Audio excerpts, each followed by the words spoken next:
नमस्कार दोस्तों, आप सभी का बहुत बहुत स्वागत है। एक बार फिर से लाइव सीरीज साइंस की स्टार्ट हो चुकी है। ठीक है, तो आज की जो सीरीज होने वाली है इसमें 15 क्वेश्चन में लेके आया हूँ एनिमल किंगडम, जैसा कि आप देख रहे हैं ना पोस्टर पीछे की तरफ। और एनिमल किंगडम के 15 क्वेश्चन में लेके आया हूँ, बहुत ही अच्छे शानदार क्वेश्चन अब करने वाले हैं। तो जल्दी से आप जुड़ जाइए, वीडियो को लाइक कर दें और शेयर भी कर सकते हैं। ठीक है, चलिए शुरू करने वाले कुछ ही सेकेंड्स में, बने रहिए मेरे साथ।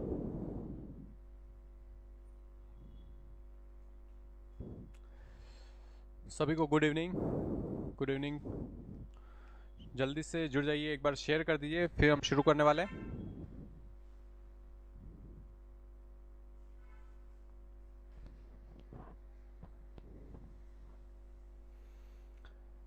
जैसा कि आप देख रहे हैं, आज की जो लाइव सीरीज हम करने वाले हैं एनिमल किंगडम के क्वेश्चन में लेके आया हूँ। तो इस शुरू करने वाले हैं। और आप जो भी आगामी वैकेंसीज की प्रिपरेशन कर रहे हैं, चाहे फर्स्ट ग्रेड हो, चाहे रीट हो, चाहे सेकंड ग्रेड साइंस हो, चाहे लेबर असिस्टेंट हो, उसके हिसाब से ये जो सीरीज़ हम चला रहे हैं साइंस की बहुत ही ज़्यादा बेनिफिशियल होने वाली है। तो आप बने रहिए मेरे साथ, शुरू कर रहे हैं। ठीक है, फर्स्ट क्वेश्चन देखते हैं आज के लाइव सेशन का। देखिए, फर्स्ट क्वेश्चन स्क्रीन पे आ गया है, आपको इसका आंसर बताना है। फ्लैट वर्म्स पूछा है, फ्लैट वर्म्स आर, है ना। फ्लैट वर्म्स क्या होते हैं? ए सिलोमेट होते हैं, सीडोसिलोमेट होते हैं, या हिमोसिलोमेट होते हैं, या सिलोमेट्स होते हैं? बताइए। फ्लैट वर्म के बारे में पूछा है ना। चपटे, हिंदी में इनको चपटे कृमि भी बोलते हैं, आपको पता ही होगा, चपटे कृमि, है ना। बताइए जल्दी से कमेंट करके, आपको बताना है चपटे कृमि या फ्लैट वर्म जो होते हैं वो बेसिकली क्या होते हैं, बताइए।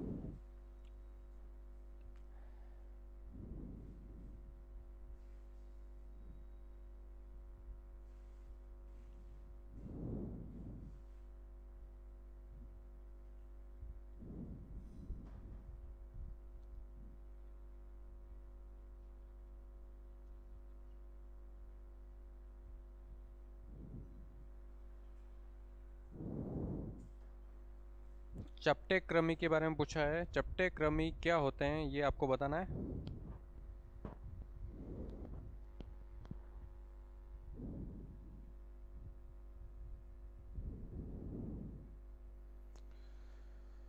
जल्दी से कमेंट करके बताना आपको आंसर इसका। फ्लैटवर्म के बारे में पूछा है ना। फ्लैटवर्म या चपटे कृमि जो होते हैं वो क्या होते हैं? ए सिलोमेट होते हैं, सीडोसिलोमेट होते हैं, हीमोसिलोमेट होते हैं, या सिलोमेट्स होते हैं? बताइए।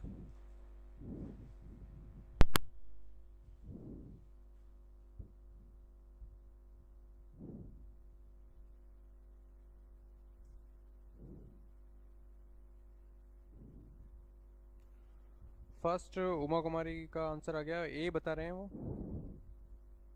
चलिए देखते हैं। फ्लैटवर्म्स जो होते हैं चपटे कृमि होते हैं, और इनमें ये कैसे होते हैं? ए सिलोमेट होते हैं ना। इनमें प्रॉपर जो सिलोम जो होती है वो डेवलप नहीं होती है, तो ये कैसे होते हैं? ए सिलोमेट। आंसर क्या हो जाएगा? ए आंसर करेक्ट होगा, है ना। Very good. चलिए आगे बढ़ते हैं सेकंड क्वेश्चन की तरफ। सेकंड क्वेश्चन देखिए आज के लाइव सेशन का। वुचेरिया ब्रैंकोफ्टाई इज कैरिड बाय, है ना। वुचेरिया ब्रैंकोफ्टाई का वाहक कौन सा है? कौन इसका वेक्टर है? सीसी फ्लाई, है ना, इसमें टी साइलेंट होता है। ठीक है, सीसी फ्लाई, मेल एनाफ्लिस, या क्यूलेक्स मॉस्किटो, या फिर फीमेल एनाफ्लिस? बताइए, अच्छा क्वेश्चन है। सेकंड का आंसर आपको बताना है। वुचेरिया ब्रैंकोफ्टाई जो डिजीज होती है उसका वेक्टर पूछा है, वाहक कौन सा होता है। ठीक है, कुछ ऐसी डिजीज होती है जिनके वेक्टर क्या होते हैं? मॉस्किटो वगैरह होते हैं ना। तो यहाँ पे सारे मस्किटोज के नाम दे रखे हैं, इसमें से कौन सा मस्किटो है जो वुचेरिया जो डिजीज है उसको फैलाता है? बताइए। सेकंड का आंसर आपको देना है। सेकंड का सी बता रहे हैं, क्यूलेक्स मॉस्किटो। चलिए देखते हैं, बिल्कुल सही आंसर बताया। विचेरिया ब्रैंकोफ्टाई जो होता है इसका जो वेक्टर जो होता है कौन सा होता है? क्यूलेक्स मॉस्किटो होता है। इसकी हेल्प से क्या होता है? ये डिजीज फैलती है ना। मेल एनाफिलिस तो आपको पता होगा, मेल एनाफिलिस कैसा होता है? इससे कोई रोग नहीं, ये तो हर्बीवोर होता है। कैसा होता है? हर्बीवोर, शाकाहारी होता है ना। ठीक है, जबकि फीमेल जो एनाफिलिस जो होती है वो मलेरिया जो बीमारी होती है उसका वेक्टर होती है ना। ये आपको ध्यान रखना। फीमेल जो होती है वो मलेरिया को फैलाती है, जबकि मेल जो होता है वो नहीं फैलाता, क्योंकि वो उसके उसमें ब्लड सकिंग जो ऑपरेटर्स नहीं पाए जाते हैं। ये हर्बीवोर होता है ना, फूलों का रस चूसता है। ठीक है, चलिए आगे बढ़ते हैं। देखिए थर्ड क्वेश्चन आ गया। थर्ड का आंसर आपको बताना, which is not a typical character of phylum Nematoda, है ना। संघ निमेटोडा का प्रमुख लक्षण नहीं है, इसमें से कौन सा संघ निमेटोडा का प्रमुख लक्षण नहीं है ना, क्वेश्चन को ध्यान से पढ़ना है, कौन सा नहीं है वो आपको बताना है, ठीक है। तो syncytial epidermis, non living cuticle, pseudocoel, all are parasite in animals. बताइए, थर्ड क्वेश्चन का आंसर आपको देना है।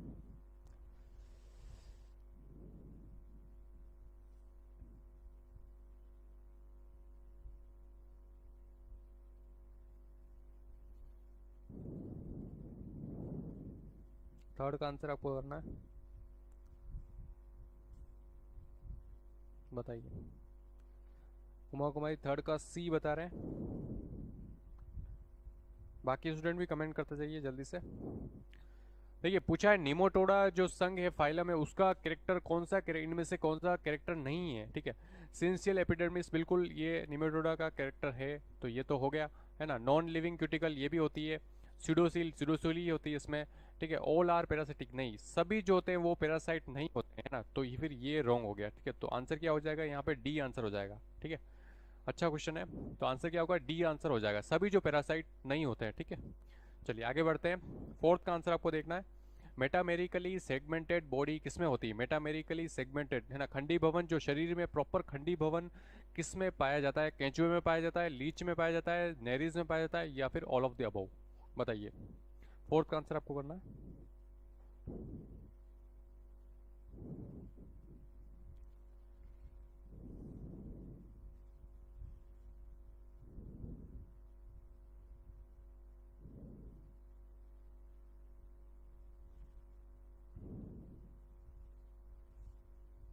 फोर्थ क्वेश्चन पे आ गए हैं, फोर्थ का आंसर आपको करना है।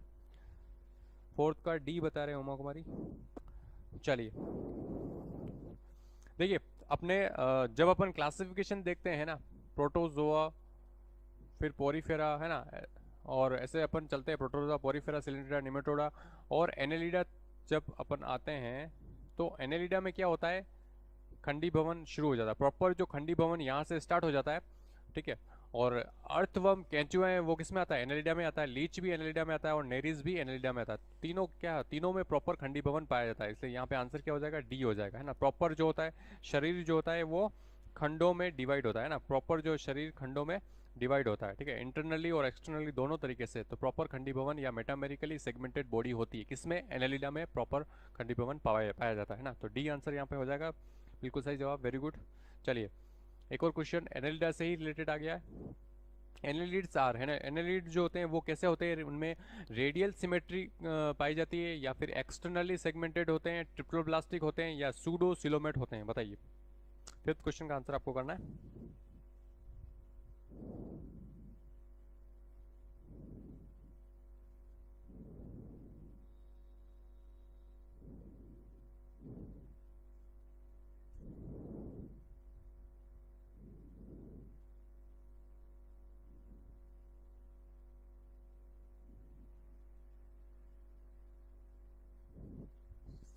फिफ्थ का आंसर बताना है आपको।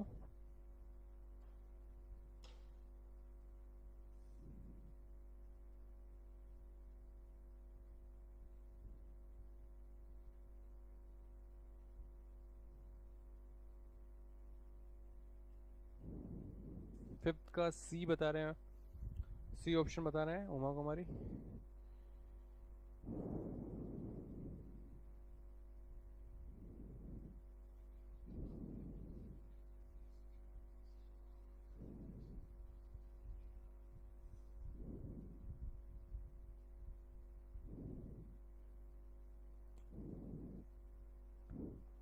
चलिए देखते हैं फिफ्थ का आंसर। देखिए एनेलिडा जो होता है, एनेलिडा में क्या होता है, सिमेट्री की जब बात करते हैं तो बाइलेटरल सिमेट्री इसमें होती है। कैसी होती है, बाइलेटरल सिमेट्री इसमें होती है, यानी कि शरीर को दो बराबर भागों में आप डिवाइड कर सकते हैं, शरीर को दो बराबर भागों में आप डिवाइड कर सकते हैं, बाइलेटरल सिमेट्री इसमें होती है।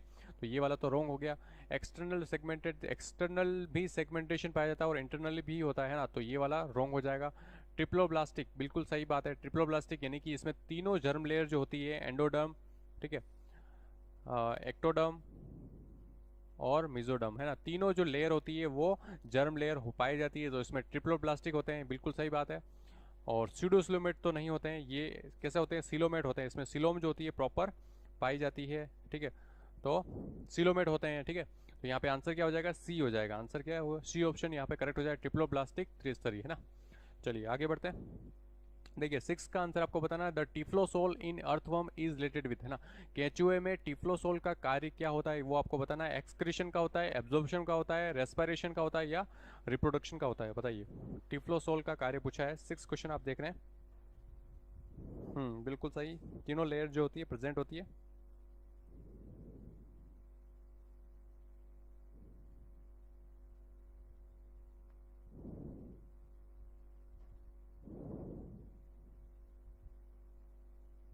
बताइए नेक्स्ट क्वेश्चन। 6 क्वेश्चन आपके सामने है, इसमें बताना है केचुए में टिफ्लोसोल एक संरचना पाई जाती है, वो उसका कार्य क्या होता है। एक्सक्रीशन उत्सर्जन का होता है, एब्जॉर्प्शन में हेल्प करता है, रेस्पिरेशन में, या फिर रिप्रोडक्शन में, बताइए। 6 का आंसर आपको देना है। 6 का बी ऑप्शन बता रहे हैं उमा कुमारी।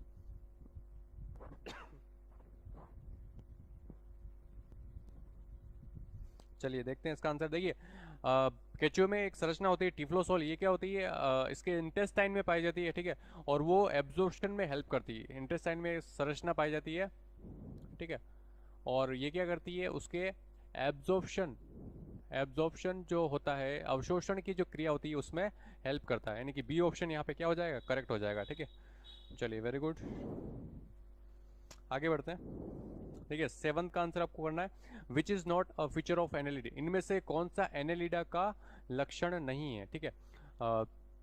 फर्स्ट ऑप्शन देखिए metameric segmentation, B option nephridia, C option pseudocoelom, या क्लाइटेलम, बताइए इनमें से कौन सा जो है फीचर नहीं है ना। नहीं वाले पे हमेशा ध्यान रखना है, और नहीं क्वेश्चन को हमेशा ध्यान से पढ़ना, ठीक है।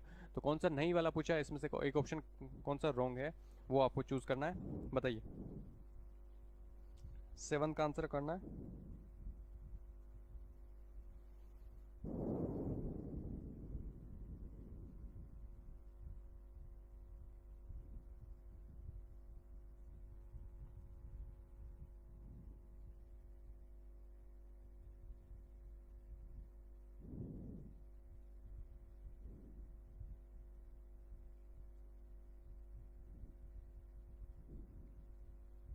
7 का सी ऑप्शन बता रहे हैं। चलिए देखते हैं इसका आंसर।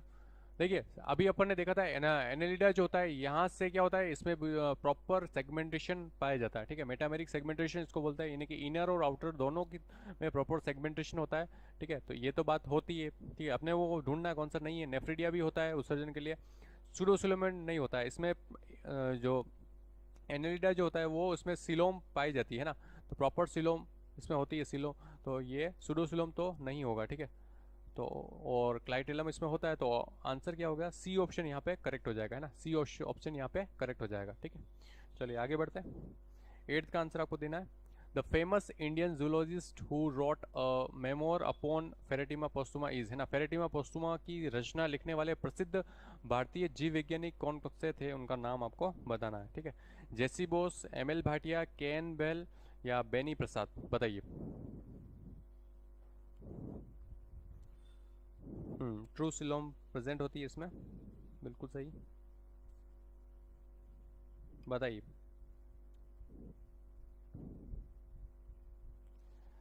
कमेंट करना है आपको जल्दी से। 8th क्वेश्चन पे आ गए हम। 8th का आपको देखना, फेरेटिमा पोस्टुमा की रचना लिखने वाले साइंटिस्ट का नाम पूछ रहा है ना। प्रसिद्ध भारतीय जो बायोलॉजिस्ट या जूलॉजिस्ट जो थे उनका क्या नाम है, जेसी बोस, एम एल भाटिया, केन बेल, या बेनी प्रसाद,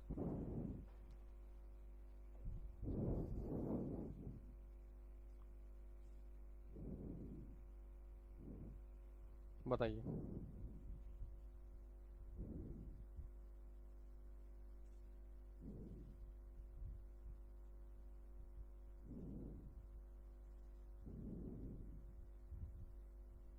चलिए देखते हैं इसका आंसर। देखिए फेमस इंडियन जूलॉजिस्ट केन बेल ने किसकी फेरेटिमा पोस्टुमा की रचना के बारे में लिखा था, ठीक है।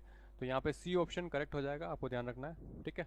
8th में का सी ऑप्शन हो जाएगा। चलिए आगे बढ़ते हैं। 9th का देखते हैं, प्रेजेंस ऑफ हिपेटोपेनक्रियास, है ना। हिपेटोपेनक्रियास किसका लक्षण है, किसमें पाया जाता है, एनेलिडा में पाया जाता है, इकाइनोडर्मेटा में होता है, ऑर्थोपोड में होता है, या फिर बी और सी, है ना, दोनों में होता है, बोथ, बताइए।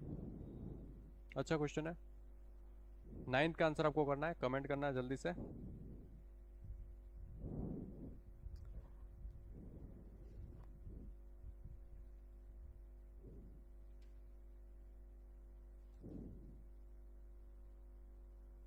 बताइए। 9 का आंसर करना है आपको, कमेंट करते जाइए।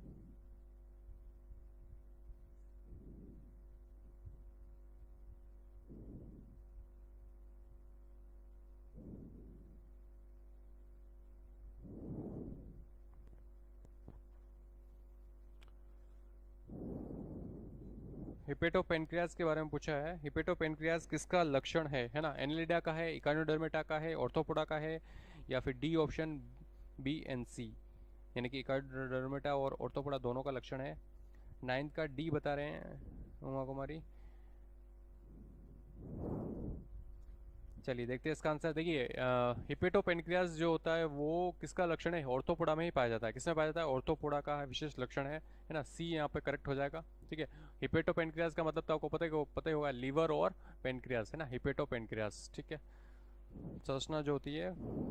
चलिए आगे बढ़ते हैं।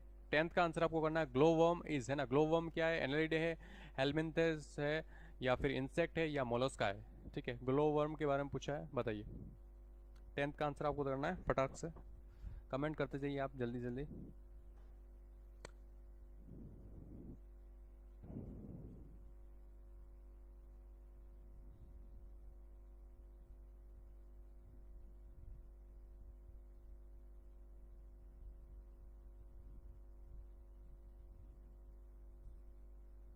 टेंथ का सी ऑप्शन बता रहे हैं।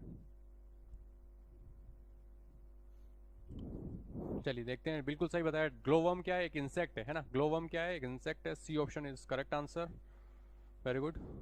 चलिए 11th को देखते हैं। नोप्लियस लार्वा बिलोंग्स टू, है ना? नोप्लियस लार्वा जो किससे संबंधित होता है, आपको बताना है। इंसेक्ट से, श्रिम्प से, इकाइनोडर्मेटा से, या फिर मोलस्का से? बताइए।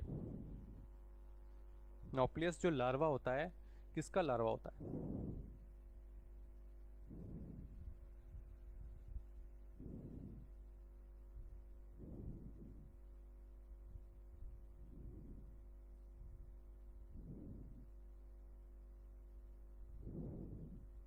11 का आंसर आपको करना है। नोप्लियस लार्वा के बारे में पूछा है, किसका लार्वा होता है? बताइए। 11 का ए ऑप्शन बता रहे हैं, इंसेक्ट। देखते हैं। चलिए नोप्लियस जो लार्वा होता है वो किसका लार्वा होता है? श्रिम्प का लार्वा होता है ना? इंसेक्ट का नहीं होता है, श्रिम्प का लार्वा होता है। बी ऑप्शन यहाँ पे करेक्ट हो जाएगा। ठीक है, श्रिम्प आपको पता ही होगा, झींगा मछली इसको बोलते हैं। एक चीज ये भी ध्यान रखिए, झींगा मछली अपन बोलते हैं इसको, है ना? झींगा मछली, है ना? एक मैंने बताया था, कुछ मछलियाँ जो होती है वो एक्चुअल में फिश होती नहीं है, बट उनको बोलते हैं हमें, और उनको क्या बोला जाता है? फॉल्स फिश बोला जाता है ना? इस पे मैंने एक इंस्टाग्राम पे वीडियो भी बना रखी है, अगर आपने नहीं देखी तो डॉक्टर मेहता क्लासेस के इंस्टाग्राम हैंडल पे आप जाके चेकआउट कर सकते हैं। फॉल्स फिशेज, है ना? ऐसी फिश जो एक्चुअल में फिश नहीं होती बट उनको फिश बोला जाता है। जैसे कि अपने एक सिल्वर फिश, है ना? सिल्वर फिश बोलते हैं अपन। ठीक है, वो भी क्या होती है? किस में आती है? ऑर्थोपोड में आता है ना? ऑर्थोपोड में आती है, बट वो फिश नहीं होती, है ना? ये भी आप ध्यान रखिए। जैसे अपने स्टार फिश होती है, ये किस में आती है? इकाइनोडर्मेटा में आती है ना? और यहाँ पे श्रिम्प जो है इसको झींगा मछली बोलते हैं, किस में आता है? ये ऑर्थोपोड में आता है ये भी। ठीक है, चलिए आगे बढ़ते हैं। 12th का आंसर आपको करना है। In cockroach the excretory organ are, है ना? कॉकरोच के उत्सर्जी अंग है कौन? क्या उत्सर्जी अंग है? मेलपिगियन नलिका है, नेफ्रिडिया है, मेलपिगियन कॉर्पल्सस है, सोलेनोसाइट्स है? ठीक है, बताइए। कॉकरोच में उत्सर्जी अंगों को क्या कहते हैं, वो आपको बताना है। हाँ बिल्कुल सही, स्टारफिश भी सुखदेव जी आपने लिखा है। स्टारफिश जो होती है वो इकाइनोडर्मेटा में आती है, और वो भी क्या होती है? ट्रू फिश नहीं होती है ना? बिल्कुल सही लिखा है उमा कुमारी ने। ट्रू फिश जो होती है वो पाइसिस में आती है। ट्रू फिश किस में आती है? पाइसिस में आती है। ठीक है, पाइसिस जो ग्रुप होता है सारी ट्रू फिश इसमें आएगी। ठीक है, ट्रू फिश का अगर कैरेक्टर पूछे तो उनमें गिल्स होंगे, गिल से रेस्पिरेशन होगा, उनके पेड फिन्स होंगे। क्या हो गए? पेड फिन्स प्रेजेंट होंगे। अनपेड भी होते हैं लेकिन पेड होना ज़रूरी है। गिल्स होते हैं, पेड फिन्स होंगे, ठीक है, और उसमें बैकबोन होगी। ठीक है, और स्केल्स होंगे। ये 3-4 कैरेक्टर ज़रूरी है ना? बॉडी पे स्केल स्केल हो भी सकते हैं, नहीं भी हो, कुछ ऐसी फिश होती है जैसे कैट फिश जो होती है उसके बॉडी पे स्केल नहीं होते हैं, ठीक है। लेकिन गिल्स, पेड फिन्स है ना, ये दो तो बहुत ही ज़्यादा इंपॉर्टेंट है, ये चीज़ तो अपन देखते ही देखते हैं ना। तो एक्चुअल जो फिश होती है वो पाइसिस ग्रुप में आती है, ठीक है। और फॉल्स फिशेज तो बहुत अलग अलग ग्रुप में भी देखने को मिलती है, अपन ऐसे नाम दे देते हैं, ठीक है। चलिए, कॉकरोच के बारे में पूछा है, एक्सक्रीटरी ऑर्गन बताइए इसका।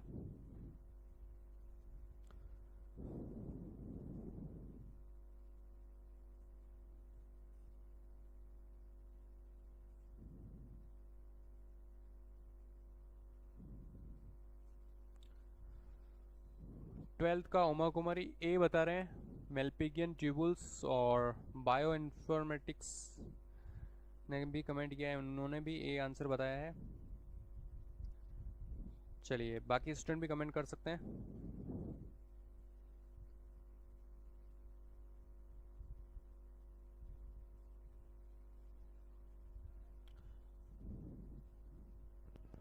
हाँ जी, चलिए देखते हैं, बिल्कुल सही बताया है। कॉकरोच में जो एक्सक्रीटरी उत्सर्जित जो अंग होता है, को क्या होता है, मेल्पिगियन ट्यूबुल्स होते हैं। और मेल्पिगियन एक साइंटिस्ट थे, उनके नाम पे ही ये इन ट्यूबुल्स का नाम क्या रखा गया है, मेल्पिगियन, है ना। मेल्पिगियन एक साइंटिस्ट है, ठीक है।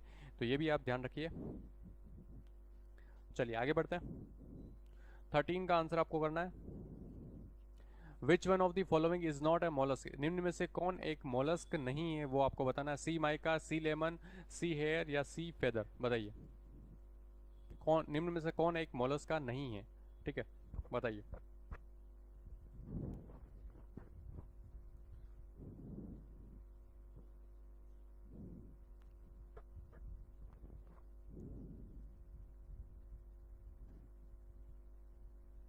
13 का आंसर आपको करना है जल्दी से। 13 का डी बता रहे हैं उमा कुमारी, डी ऑप्शन बता रहे हैं।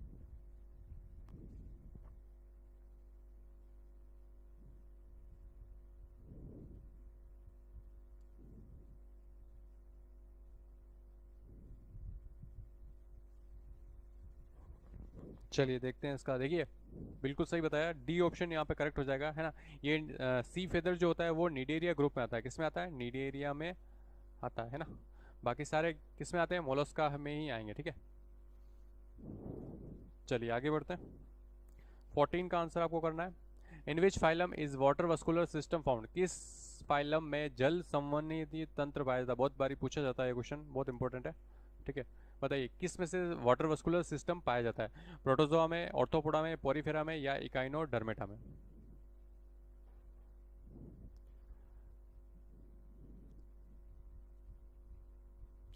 सी लेमन सी स्लग होता है बेसिकली, है ना सुखदेव जी। सी लेमन क्या होता है, सी स्लग होता है, ठीक है। और ये किस में आता है, मोलस्का में ही आता है ना, ध्यान रखिए, ठीक है। 14 का आंसर बताइए। 14 का उमा कुमारी डी बता रहे हैं। और बायो इन्फॉर्मेटिक्स 14 का सी ऑप्शन बता रहे हैं।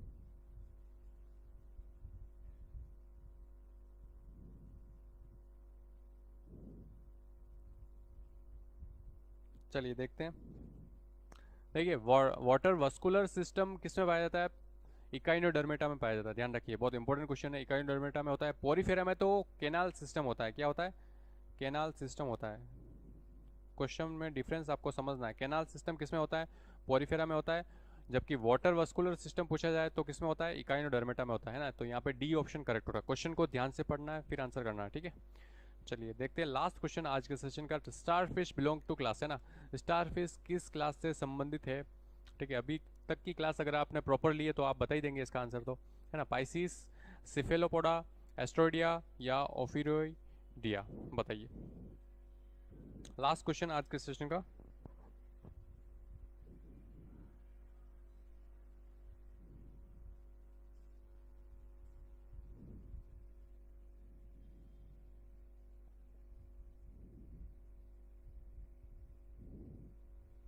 15 का सी ऑप्शन बता रहे उमा कुमारी।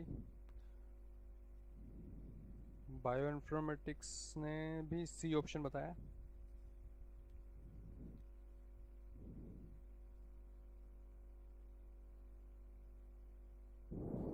चलिए बाकी स्टूडेंट भी कमेंट करते चाहिए जल्दी से।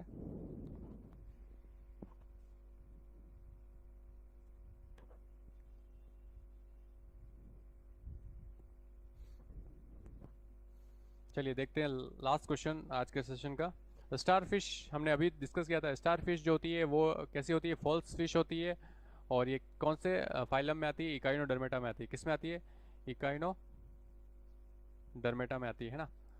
और इकाइनोडर्मेटा की क्लास पूछे तो कौन सी? एस्ट्रोइडिया क्लास। एस्ट्रोइडिया क्लास में आएगी है ना। सी ऑप्शन यहाँ पे करेक्ट हो जाएगा। ठीक है।